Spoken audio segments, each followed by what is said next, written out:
Hello and good morning, students of Standard 10th. This is the first video of this week, and I plan to begin the poem The Tale of Custard the Dragon by Ogden Nash. Children, you must have heard of ballads. The Standard 9th used. We covered a ballad. The name was The Legend of Northland. What was the definition that we got of it? A ballad is a poem that can be sung in rhythm, and it tells a complete story. And third thing is it involved a historical or mythical character. Ogden Nash was in his own league. He was different from the other players. He created ballads of his own, which had no legendary characters or historic characters. Yet they were ballads. They were story told in a poetry in a rhythmic fashion. Now, the Tale of Custard the Dragon is one of his most popular works. It is believed to be the best children poem ever written. Children poem, as I say, little children. Then the question arises, why then Standard 10 students are being introduced to it? A, to introduce you to the world of ballads, how it plays with emotion using different devices. And second, Legend of Northland was quite simplistic one. It is a bit above because the use of language here is unique. And then the third part is ballads are in a way complicated because they include legendary figures and they go on and they are very long. So to find a logical ballet in short that concludes logically is very difficult. And hopefully this CBSE doesn't intend to add to syllabus a ballad that is 10 pages long. So this is the best warm-up you can get if you are interested in ballads. So let's begin.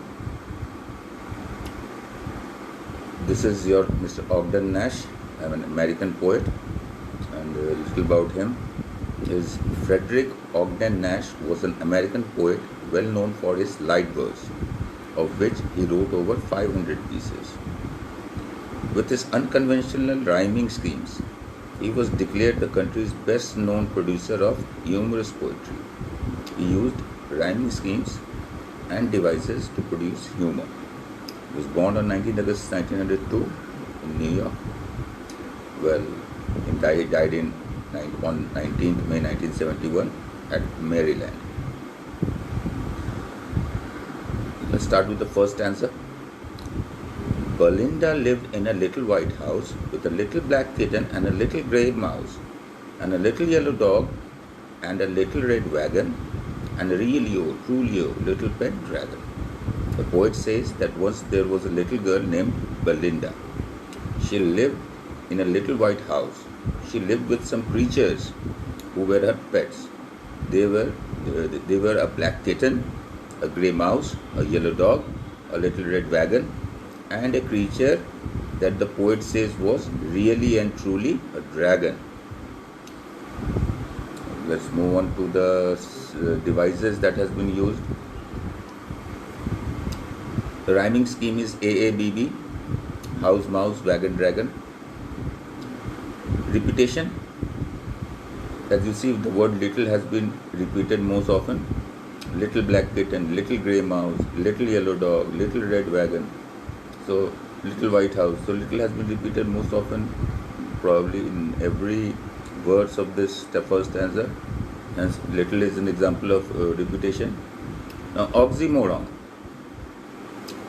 Putting two words with opposite meanings. Pet and dragon.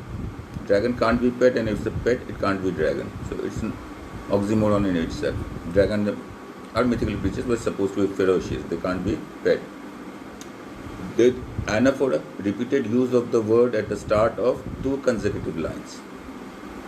And a little, and a really, you see? And a little yellow dog, and a really little, and two repeated verse begins with the same word, hence it is anaphor. Refrain, repetition of a sentence and again.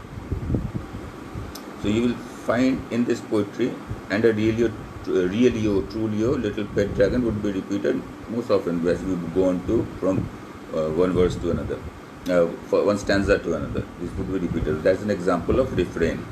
Then inversion or poetic license. Instead of really and truly or a real and true, it has used really or truly. The spelling has been changed to create a musical effect. So this is called inversion. That's another poetic device. Now the second stanza. Now the name of the little black kitten was Ink, and the little grey mouse, she called him Blink, and the little yellow dog was sharp as mustard, but the dragon was a coward, and she called him Custard. The poet explained the name of all the animals that are tamed by Belinda. He says that the name of the black kitten is Ink, name of the grey mouse is Blink, the little dog had a yellow color, and so she called him Mustard. Now literary devices in this poem, rhyming scheme again is AABB, Ink, Blink, Mustard, Custard. Simile, dog is compared to mustard, and the little yellow dog was sharp as mustard. Then there is alliteration, coward, custard, the sea, now, name. So these are example of alliteration. Anaphor, repeated use of the word at the start of two consecutive lines, and the little grey and the little yellow. So, and second repetition, the use of the word has been repeated most often, right? Moving on to the third stanza. Custard the dragon had big sharp teeth and spikes on top of him and scales underneath.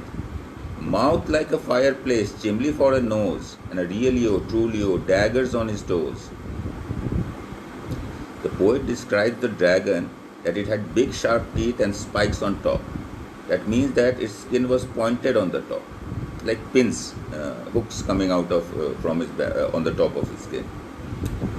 On the lower part, it had scales, which were bony plates to protect the skin. Scales, fishes have scales and bony plates that cover their body. His mouth had been compared to a fireplace because it is assumed that dragons can release fire from the mouth. Even the nose is compared to a chimney, which is used to pass out smoke. His feet are like a sharp knife. His toes are actually like a sharp knife. Dagger. The devices in this, the rhyme scheme is AABB, AABB, teeth, underneath, nose, toes. In alliteration, the S consonant, spikes, scales, repetition, and is repeated again and again. Simile, dragon's mouth is compared with fireplace. Refrain, repetition of the sentence and again, and a really or truly, which has been repeated again and again, as I told you in the first stanza itself. And a metaphor, chimney for a nose. You see the difference between a metaphor and simile. Mouth like a fireplace. So mouth is compared to a fireplace. Like if you look at a fireplace, you can think of the mouth. But chimney for a nose. It doesn't say it has a nose. It said that it has a chimney in place of a nose. It's using a metaphor. So that's the difference. It's not comparing a chimney with a nose. It is saying that nose was in itself a chimney. So it's a metaphor used. Now the fourth stanza. Belinda was as brave as a barrel full of bears, and Ink and Blink chased lions down the stairs. Mustard was as brave as a tiger in a rage, but Custard cried for a nice safe cage. So, now the poet explains the inner strength or the bravery of the various characters of the poem. He says that Belinda was as brave as a group of bears, and Ink and Blink was so brave that they could hunt lions. So here he has to show the bravery of the kitten and the little mouse that could hunt even a lion. The dog was very brave, just like an angry tiger. But to contrast of all of them was Custard.